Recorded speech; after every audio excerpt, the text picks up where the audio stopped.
A Bible study again. All right, so tonight we're going to be doing a Bible study, and it's going to be on Daniel chapter 3 and 4.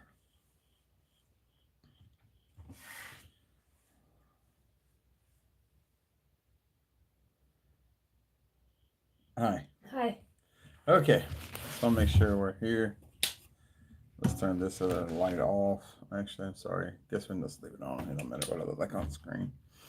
Or what you can see or anything else. Maybe I can see some floating things in the background sometimes. All right, so let's just go ahead and pray that whoever watches this, whenever they do, even if it's just one, God give them some type of understanding, whatever He's wanting to say to them. I got a massive amount out of the Bible study yesterday. It was really good for me, even if nobody even watched it. It was really good for me. So we're going to go ahead and get there tonight. So if you have your Bibles, go ahead and turn to Daniel chapter 3 and verse 1. Nebuchadnezzar the king made an image of gold, whose height was three score cubits, and the breadth there are 6 cubits. 90 feet is what it means. So it's 90 feet. He set it up in the plain of Dura, in the province of Babylon. Then Nebuchadnezzar the king sent together the princes, the governors, the captains, the judges, the treasurers, the counselors, the sheriffs. Wow, I got sheriffs. And all the rulers of the province to come to the dedication of the image which Nebuchadnezzar the king had set up. Then the princes and the governor and the captains and judges and the treasurers and the counselors and the sheriffs and all the rulers of the province were gathered together into the dedication of the image that Nebuchadnezzar the king had set up, and they stood before the image that Nebuchadnezzar had set up. Then a herald cried aloud to you, it is commanded, O people, nations, and languages, that at what time you hear the sound of the cornet, the flute, the harp, the sebon, the pederastry, it's all instruments. It's all the instruments, and all the different types of musicians, ye shall fall down and worship the golden image that Nebuchadnezzar the king had set up. And whosoever falleth not down and worship shall the same hour be cast into the midst of the burning fiery furnace. That's pretty sad. You better make sure that you are. It says, I guess it's fiery. It's spelled different than fiery. It is because fire is F-I, or E. So it's fiery furnace. So it's like a blazing fire. Like it's stronger than a normal fire. And so if you're not bowing down and worshiping this image, and isn't it kind of funny? This is like a precursor, I guess you'd say, or a prequel to what's going to happen whenever Satan basically presents himself to the world as being the abomination of desolation. And he's going to set himself up in the kingdom, and he's going to call all great, small, and every person that there is to basically bow down and worship. And if they don't, they're going to be basically killed the same way. And it's kind of wild. So it says that this is what's going on. It says, therefore, at that time, when all the people heard the sound of the cornet, the flute, the harp, the sebut, the pederastry, and all the different kinds of music, all the people of the nations and language fell down and worshipped the golden image that Nebuchadnezzar the king had set up. Wherefore, at that time, certain Chaldeans came near and accused the Jews. They spake and said to the king of Nebuchadnezzar, O king, live forever. Thou, O king, hast made a decree that every man that shall hear the sound of the cornet, the flute, the harp, the set, we're just going to say all the instruments. We're going to say all instruments. It's better say that. Shall fall down and worship the golden image. And whoso falleth not down and worshipeth, that he should be cast into the midst of the burning fiery furnace. That's what Micah wants me to say, so we're going to say that. There are certain Jews whom thou hast set over the affairs of the province of Babylon, Shadrach, Meshach, and Abednego. These men, O king, have not regarded thee. They serve not thy gods, nor worship the golden image which thou hast set up. Then Nebuchadnezzar, in his rage and fury, commanded to bring Shadrach, Meshach, and Abednego. Then they brought these men before the king. Nebuchadnezzar spake and said unto them, Is it true, O Shadrach, Meshach, and Abednego, do not you serve my gods, nor worship the golden image which I have set up. So this is he asked him a question. Do you not do that? I Are you wonder not why going? Daniel didn't. They didn't see Daniel. Now see, now Daniel wasn't there. They didn't even say nothing to he Daniel. must have been in his Now Shadrach, Meshach, and Abednego was obviously not listening what he had to say. They were not going to bow down before any other god. It was already known before this that these are the ones that are prayer warriors. Obviously, even in the fiery furnace, which we're going to get to soon, they're in there praying too. Again, they're talking about prayer warriors. These men are so strong at praying that not even the fire can burn them. It says, now if ye be ready, that at what time you hear the sound of the cornet, well, okay, I'm just going to say it, all the instruments, you shall fall down and worship the image which I have made. Well, but if you worship not, right, get this, if you worship not, you should be cast the self same hour into the midst of the burning fiery furnace. And who is that God that shall deliver you out of my hands? He says, so where is this God that's going to deliver you out of my hand? Who is he? What's his name? Shadrach, Meshach, and Abednego answered and said to the king, O Nebuchadnezzar, we are not careful to answer thee in this matter. We're not going to be afraid of you. We're not afraid of your statue or anything you got. It says, if it be so, our God who we serve is able to deliver us from the burning fiery furnace, and he will deliver us out of thy hand, O king. But if not, be it known unto thee, O king, that we will not serve thy gods or worship the golden image which thou hast set up. So they said, we don't, even if he doesn't, we're not going to do it. Even if you don't, you can burn this house on fire, you can do whatever you want to, we ain't going to do it. I'm sorry. Just do whatever you want to do with us. Because here's our thing is, we know when we die, we know where we're going. Now, he said, you might not know where you're going. You might want me to worship you like you're some kind of God or something. But, here's the thing is, you ain't no God. And you might think you have power and death over my life, which you really don't. Because if God don't want to deliver me, then you know what? Then it's okay. He'll let me die by your hand. But here's the thing is, I know where I'm going. You're not God at all. And you'll find out when you die. But here's the thing is, this is the truth. Whatever God does is what he does. If he allows me to live, praise God. If he doesn't, praise God. Just know this. I'm not going to listen to what you got to say. Sorry. No. And I ain't afraid of you. That's pretty cool. Yeah, I don't remember that part of them saying that. If he doesn't. So even if he doesn't. I'm still going to do it. Think about this right here. Even if God doesn't do what we want him to do in that hour that we are begging him or praying to him for him to do something, even if he doesn't do it, we still serve him anyhow, even if we die. We don't get mad. We don't run off. We don't say, you know what, forget it. I'm just going to bow to this image. I'm just going to submit myself to this or that so I can keep living while I'm here in this life and just accept certain things.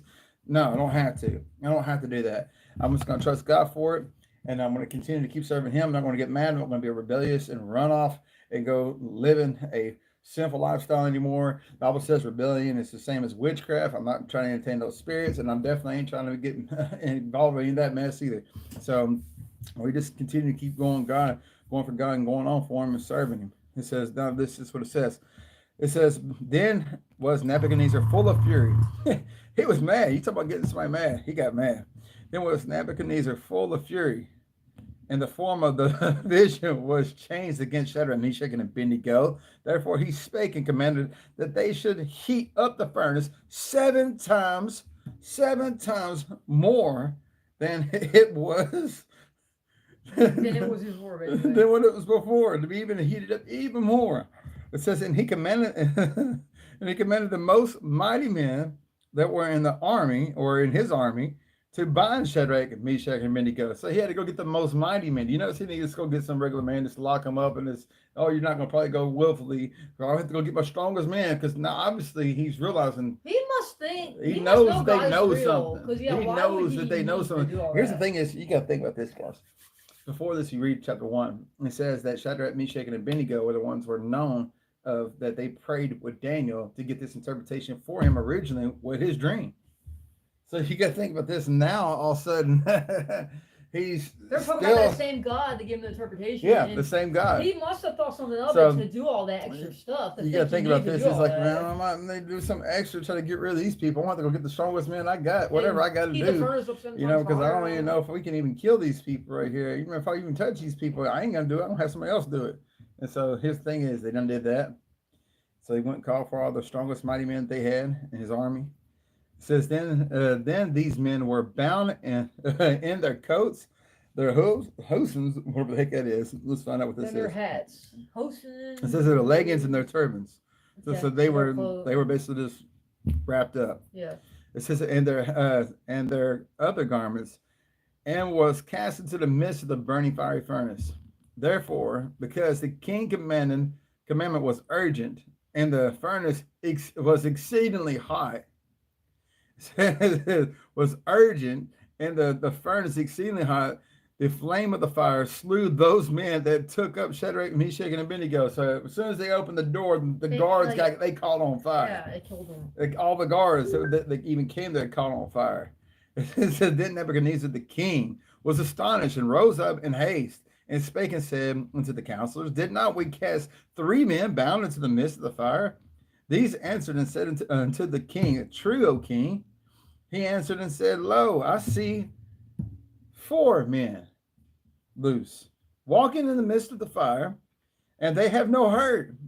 And the form of the 4th is like the Son of God. Oh, there's one in there that's walking in the midst of them.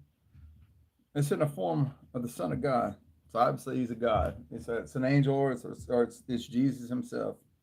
This is what he's basically saying. The 4th is like the Son of God, and so, which we know for a fact now that was Jesus. Jesus was walking in the midst of them. Now, some people say the Son of God can be an angel that was walking in there. Some people will say that it's Christ.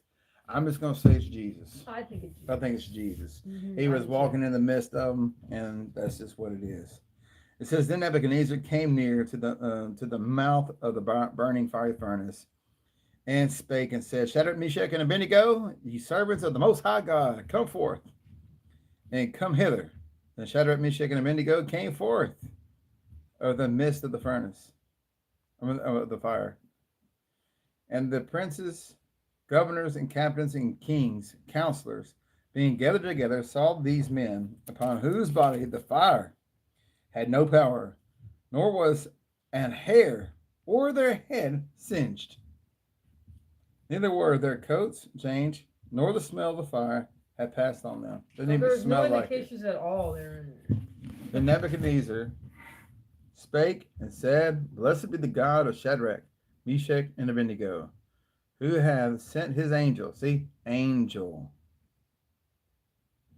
That's why I thought originally that it had said that, so that's why I wanted to make sure. Well, that's what he sees.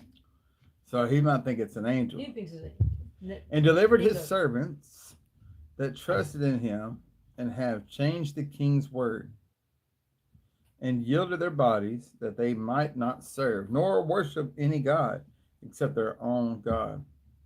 Therefore I make a decree that every people, nation, and language which speak anything against or amiss against. Amiss means over and over and over, talking multiple times about the God of Shadrach, Meshach, and Abednego, shall be cut in pieces, and their houses shall be made a dunghill, because there is no other God that can deliver after this sort. Then the king promoted Shadrach, Meshach, and Abednego in the province of Babylon. In the province of Babylon. That's what he did. He promoted them. So they got brought up to a better stature because they did what?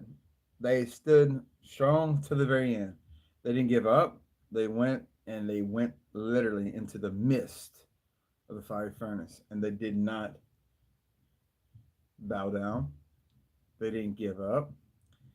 They didn't get afraid. They said, we're not afraid of you. That's basically what they said. He got his force back. They said, we ain't afraid of you. I don't care what you say that you're going to do to me. You can say you're going to kill me. You can say you're going to chop off my head. You say you're going to set me on fire. You can heat the thing up hotter. I don't care what you can do.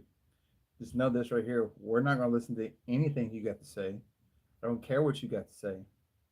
But the only thing I can say is this. What you're saying is crazy. We're only going to worship God. And that's it. Sorry. That's just the way it is. And my God's going to save me. Because I know my God. And I trust he will. Let's just say if he don't. Know this. Even if he don't, I'll die for him right now. Yeah, that's what they said.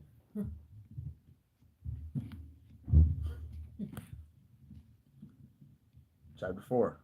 Nebuchadnezzar the king, and to all the people and nations and languages that dwell in the earth, and all the earth, peace and multiply unto you.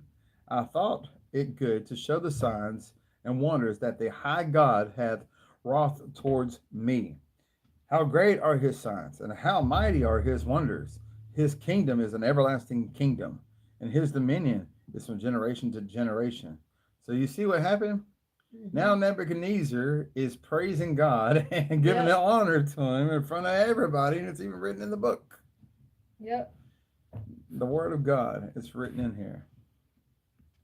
I thought it good to show the signs and the wonders that the high God has brought them towards me, he says. So this is pretty awesome. He's like, y'all gotta know this. And then he says, I, Nebuchadnezzar, was at rest in my house and flourishing in my palace. I saw a dream, which made me afraid, and I thought upon it upon my bed, and the visions. I told you. Sorry, it's just dumb mosquito like bug thing or whatever it is. I saw a dream, which made me afraid, and the thoughts upon my bed, and the visions of my head troubled me. Therefore made I a decree to bring in all wise men of Babylon before me, that they might make known unto me the interpretation of the dream. So listen at this. Isn't this wow? He forgot. It's like he's already went right back to the same stuff again. It's like, what is wrong with this dude, man? Then came the magicians and the astrologers and the chatelains and the soothsayers and told the dream. It says, and I told the dream before them, but they did not make known unto me the interpretation thereof. So he's still going back to the same stuff. You notice what just happened here, guys? Oh, Jesus, Lord help him. It says here at first he was honoring God for everything that he did in chapter 4, verse 1 through like 3 or 4, whatever it is. And then all of a sudden, when he was, listen, this is key. He says, I saw a dream which made me, you can underline this verse, afraid.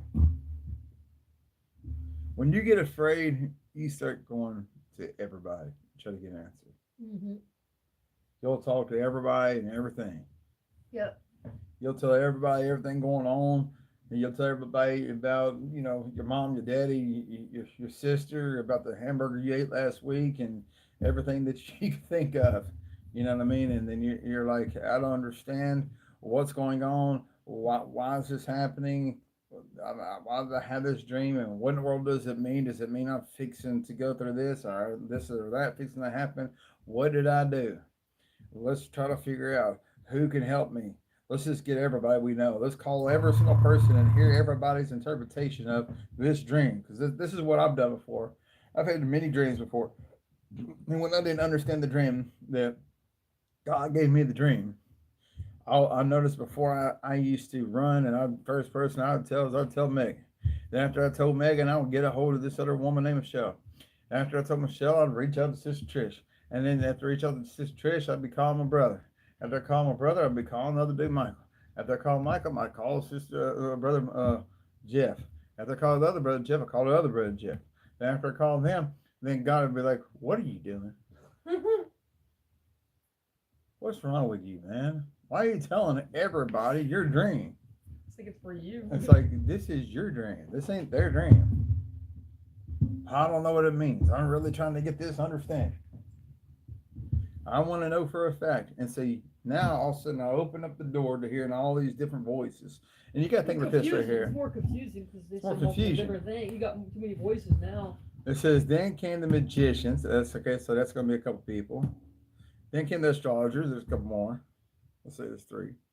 And then come the chatelains. There's some more. Now we got like 10 people. He don't tell them. Then you got the soothsayers. Let's say like it's probably like, you know, it could be one person per each one, but it says then came the magicians. It's plural. Astrologers plural. So let's just say even if it's 2, so it's 2, 4, 6, 8, and then yeah. So far we're already at 8 people for a fact if it was only 2. If it's more than two, yeah, and we're looking at a whole entire like, yeah, we basically just had a gigantic like, well not gigantic, like we just had like a small group Bible study, and everybody's in here talking to you, telling you what they think it means. So now you done heard multiple people, and you're going to try to cram pack everybody else's decision into one box, and you're saying, we got a patty cake right here. Let's throw it on the oven right now. Let's let it cook on that for a little bit. And then eventually the season is going to start smelling. I'm going to know what I'm eating. And then you say, I got it. It's a hamburger. It's a hamburger. It's a hamburger. That's what it was the whole time. It was a hamburger. If you don't know what I'm talking about, just go ahead and rewind. It's pretty cool. But it's really true. Because I notice that a lot of people, when we have a dream, the first thing we do is we run back to the dream to see what in the world that the dream is actually about. It shows somebody go on here for a second, and they jump right off when I was talking about the hamburger. I'm like, what are you talking about with a hamburger? It's so fun. All right, so look, but that's really what it is. I noticed that that's what I would do. Is that I would already know exactly pretty much what the Lord was already showing me according to the dream or according to the vision or whatever it already is. But then when I would go and talk to multiple different people about the dream or the vision that I would have, before you know it, you're getting all these multiple different voices that are coming in your head, and before you know it, you're trying to get the interpretation from man, and you're not going to the Lord your God yourself. And I noticed that if you'll fast on that, if you'll pray on that, if that's a dream or a vision that God gave you, then you need to do that in order to understand what the interpretation of the vision or the dream is and what it's about. Yeah. So you need to definitely do that. Go do that, and then it definitely will help you out a lot for those ones that have dreams and visions. Now, if you don't have those, then obviously this wouldn't be for you. All right. But I'm not talking about a regular dream. I'm talking about a dream that would be a dream versus a vision. It's called night visions, and that's what's the difference is. I'm talking about with the dream. And when they would say I had a dream, then they have the interpretation for the dream, which would be a night vision or a dream. Okay. Now those dreams obviously too from devils. So, but at the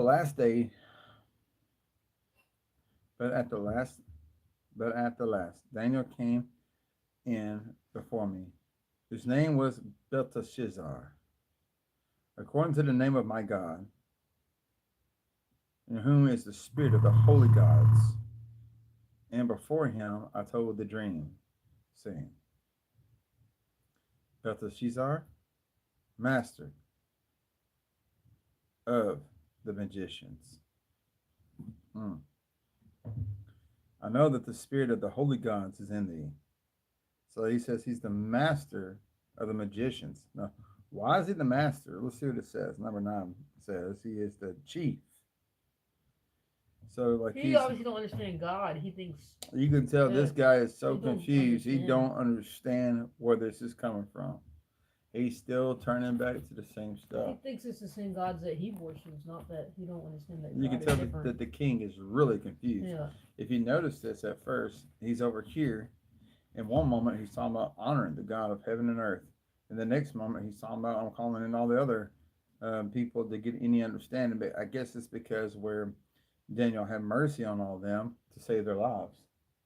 Well, he didn't realize that Daniel wasn't. He thinks Daniel's consulting the same God the musicians are. If you call them. Yeah, because see what happened is that all the magicians and soothsayers, astrologers, and so on, and Chatelains would say is that they said that only it's impossible for somebody to have the spirit of the gods in them. That had to hear directly from the God from God themselves. And that's physically impossible. We don't know no one on the earth, and that's why he is saying what he's saying, so that people will understand what we're reading on.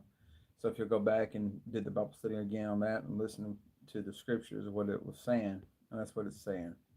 It's that he knew then that, according from what they said, because he trusted in them. You got to think about this. His whole time that he was even as a king, that these people would constantly come before him that were considered as his gods that he would worship. Think about that. Then all of a sudden, this Daniel and these Shadrach, Meshach, and Abednego come in, and they're worshiping a different god, and all these other people that are worshiping other gods and performing all this witchcraft here that's going on. They all over here are saying that this is some god that he's connecting with, because obviously even they don't even understand. Gods, so they don't even understand what's going on. They don't understand that it's not just another. They think it's just another one of their gods. They don't get it. It says, in at last Daniel came in before me, whose name was Belteshazzar, according to the name of my God. See, according to the name of my God, in whom is the spirit of the holy gods, He has lowercase g and with an S on it. So it's plural. It said, and before him I told the dream, and Belteshazzar, master of the magicians, because I know that the spirit of the holy gods is in thee, and no secret troubled thee. Tell me the visions of my dream that I have seen, and the interpretation thereof. Thus were the visions of my head in my bed. I saw, and behold, a tree in the midst of the earth, and the height thereof was great. The tree grew and was strong, and the height thereof reached into the heaven, and the sight thereof to the end of all the earth. The leaves thereof were fair, the fruit thereof much, and in it was meat for all. The beasts of the field had shadow under it. The fowls of the heaven dwelled in the vaults thereof, and all flesh was fed of it. I saw in the vision of my head upon my bed, and behold, a watcher and a holy one came down from heaven, and cried aloud, and said thus: Hew down the tree, and cut off his branches, shake off his leaves, and scatter his fruit. Let the beasts get away from under it, and the fowls from his branches. Nevertheless, leave the stump of his root in the earth, even with a band of iron and brass, in the tender grass of the field, and let it be wet with the dew of heaven, and let his portion be with the beast in the grass of the earth. Let his heart be changed from man's, and let a beast's heart be given unto him, and let 7 times pass over him. This matter, it's like this, the beast's heart. Think about this. This matter is by the decree of the watchers, and the demand by the word of the holy ones, to the intent that the living may know that the Most High ruleth the kingdom of heaven, the kingdom of men, and giveth it to whomsoever he will, and setteth up over it the beast, the bestest of men. This dream I, King Nebuchadnezzar, have seen. Now thou, O Belteshazzar, have seen. Now thou, O Belteshazzar, declare the interpretation thereof, for as much as all the wise men of my kingdom are not able to make known unto me the interpretation, but thou art able, for the spirit of the holy gods is in thee. Then Daniel, whose name was Belteshazzar, I guess I'm saying it wrong. Now I want something to be made known right now, before we go any further. I talked to a guy the other day when he was at Walmart, and this guy was talking about these spirits and stuff and how he worships all these other different things, and he even admitted himself that Jesus was the King of Kings and the Lord over all, even though he said he believes in many other gods and many other things, and then people are entertaining all these multiple different types of spirits, but he says the most powerful one of them all is Jesus. And I guarantee you talk to any soothsayer, astrologer, any Italians or anything like that, any sorcerers, all this stuff, anybody that's entertaining, this is basically all witchcraft, guys. Witchcraft. That's what it is. It's the head source. Witchcraft. You talk to anybody that's entertaining these spirits, they'll all tell you that the greatest source of all the power is literally Jesus. Every one of them. Even when I'll just put it like this right here. Jesus is all that matters. Most powerful of them all is Jesus. This is why he's even saying that Belteshazzar was the king. He was the master of all the magicians because he knew that none other underneath him was like him because he had the spirit of the gods in him. Now, what he was understanding, according to his understanding of who God was, this King Nebuchadnezzar. So if you go back before this, you'll find out that he always worshiped these other gods, plural, until he realized that Daniel worshiped the one and true and only living God. So this is the difference. So it means even he declared it among how many different gods they worshiped at that time. Think about how much stronger those spirits were back then, or people would allow themselves to be used by those spirits versus today. They didn't have no TV, guys. You know what I mean? You talking about they would really definitely be having to be made known in some way to be able to have a stature in the kingdom to where the king would listen to them. Yeah. They definitely had to be tuning in somehow to something. Yep. Think about that. Otherwise, why would you even believe them? Okay. I think I'll let Megan read the rest of this. Come on, Meg. Come on. Come on. Megan's going to come over here. Okay, well, fine. Well, not good at my there she is. I don't like my voice. Don't be scared. Go on camera. I don't have a good voice. There you do. Your voice is beautiful. Okay, fine. Sorry, guys. I'm trying to get her to read. One day she will. Okay. All right. Let's just start at verse 18. This dream, I, King Nebuchadnezzar, have seen. Now, O Belteshazzar, declare to me the interpretation thereof, for as much as the wise men in the kingdom are not able to even make known the interpretation, but that thou art able, for the spirit of the holy gods is in thee. It says, then Daniel, whose name was Belteshazzar, was astounded for 1 hour, and his thoughts troubled him. Then the king spake and said, Belteshazzar, let not the dream or the interpretation trouble thee. Belteshazzar answered and said, my lord, the dream be to them that hate thee, and the interpretation thereof to thy enemies. The tree that thou sawest, which grew, was strong, whose height reached into the heavens, and the sight thereof to all the earth, whose leaves were fair, and the fruit thereof much. And in it was meat for all, under which the beasts of the field dwelt, and upon whose branches the fowls of the heaven had their habitation. It is thou, O king, thou art grown and become strong, for thy greatness is grown and reached into the heaven, and thy dominion to the end of the earth. Oh, wow, that's a powerful king. That's a powerful king. And whereas the king saw a watcher and a holy one coming down from heaven and saying, hew the tree down and destroy it, yet leave the stump of the roots thereof in the earth. Leave it in the earth, even with a band of iron and brass in the tender grass of the field, and let it be wet with the dew of heaven, and let his portion be with the beast of the field, till 7 times pass over him.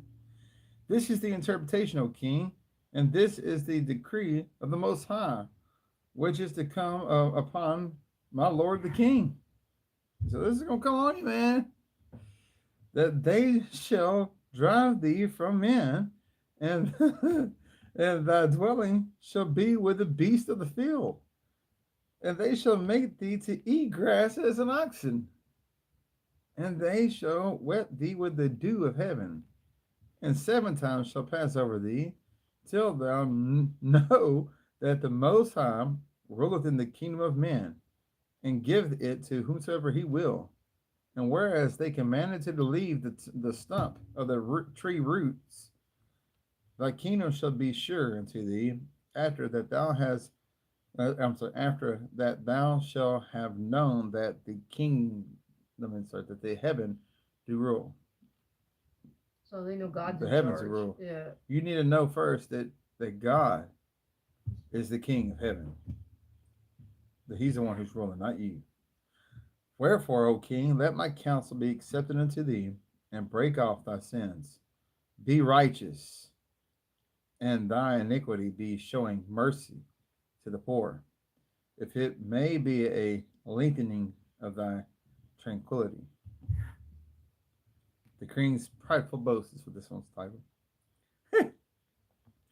All this came upon the king Nebuchadnezzar. At the end of 12 months, he walked in the palaces of the kingdom of Babylon, and it says, the king spake and said, is not this great Babylon that I have built for the house of the kingdom by the might of my power? See, still lifting himself up. And for the honor of my majesty. While the word which was in the king's mouth, there fell a voice from heaven.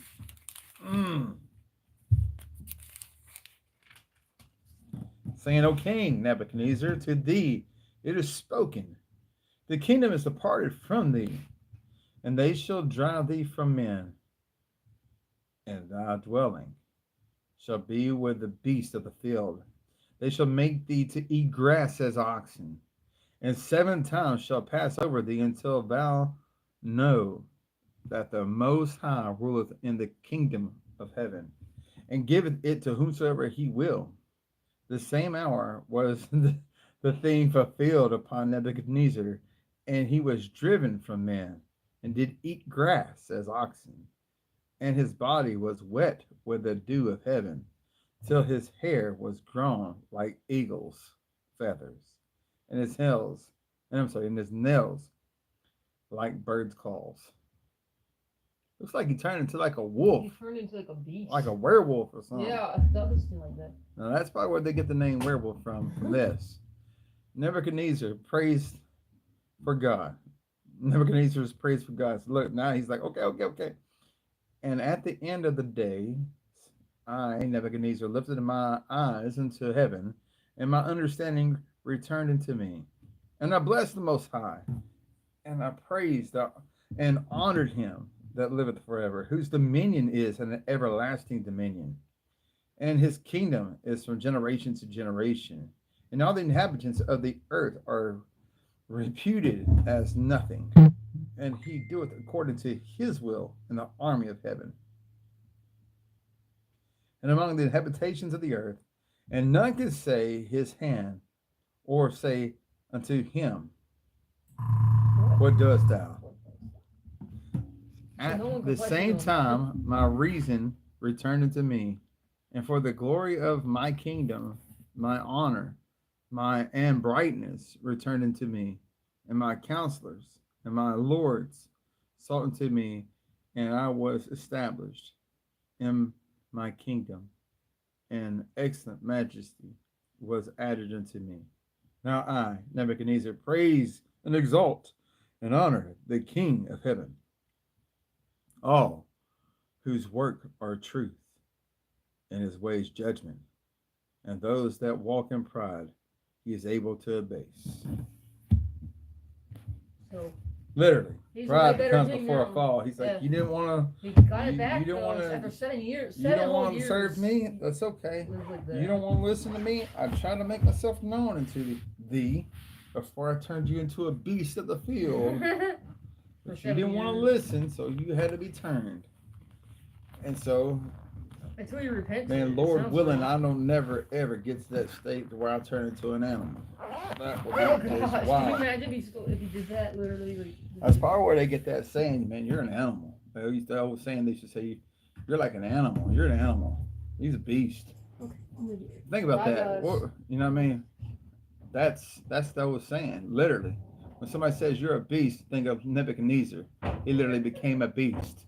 Even, like it says, grew wings like feathers out of him, like an eagle's feathers, and had like nails, fingernails, like the nails of an eagle or a bird. So it sounds like to me like, you know, he became like a bird or something. And it says like an oxen. So it sounds That's why a lot of people say that they think that the fur or the feathers looking like thing that he was like a werewolf. A lot of people have depicted and drawn pictures of him being as like it's into a werewolf. So that might be where they get these sayings from. There's no telling, but it says he was like that for like 7 years. So it might have been really scary to people knowing that he was actually a man. So just bless the Lord and your God at all times because you don't never want to have to turn it into something that you don't want to be.